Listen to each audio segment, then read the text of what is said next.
Quick video for you guys because I've been asked a lot recently, how is the market doing right now?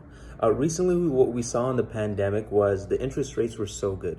I was seeing people get approved for 2.5, 2.7, which was unheard of for the last few decades. So it was really good interest rates. And what that did, it created a high demand, but the inventory wasn't as high to meet that demand. And what we were seeing was when a lot of people wanted the home, but there was only one home in the entire block, prices were getting bid up. You had multiple offers and people were going a lot more over asking to be able to buy that one house.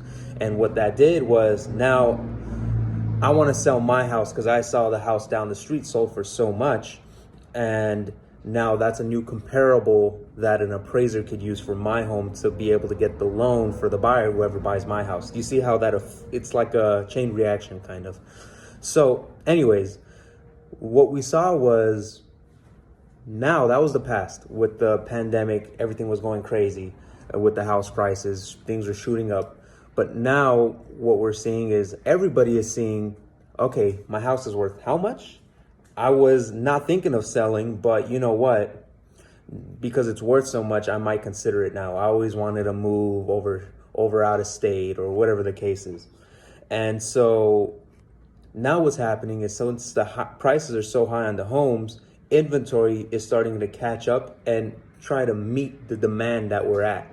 What we're going to see at that point, when there's a lot of inventory, we're still going to have a lot of buyers on the market because the interest rates, that's not going to change for the next few years from what we've been seeing on analytical research. But we are seeing that the supply is going up. More houses are going up for sale. And what that's going to do, it's kind of going to start to stabilize the market. From what I'm predicting, from everything that I've been seeing in my business and with all the houses and sheets that I've studied for the homes that are selling, is that right now it looks like we might be reaching the peak.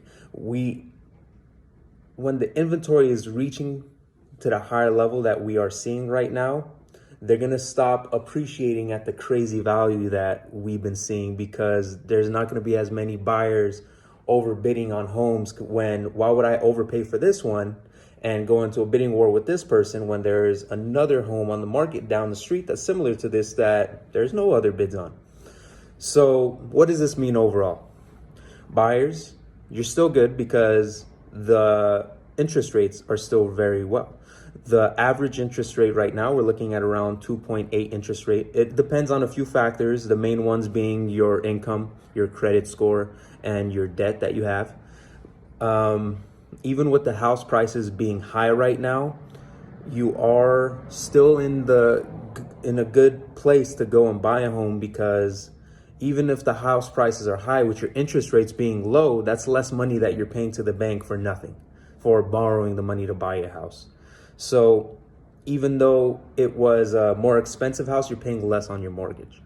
Sellers, you're in the good right now because we haven't seen a big change in the prices going down. What I've been predicting is that we are at a peak right now, with the more inventory catching up and demand kind of leveling with it. We might see it kind of calm down from the crazy appreciation that we have been seeing. Right now, it's just a great overall market. The buyers have the good interest rates. The sellers still have the high amount that they could get for their home. And that's what I'm going to conclude that at.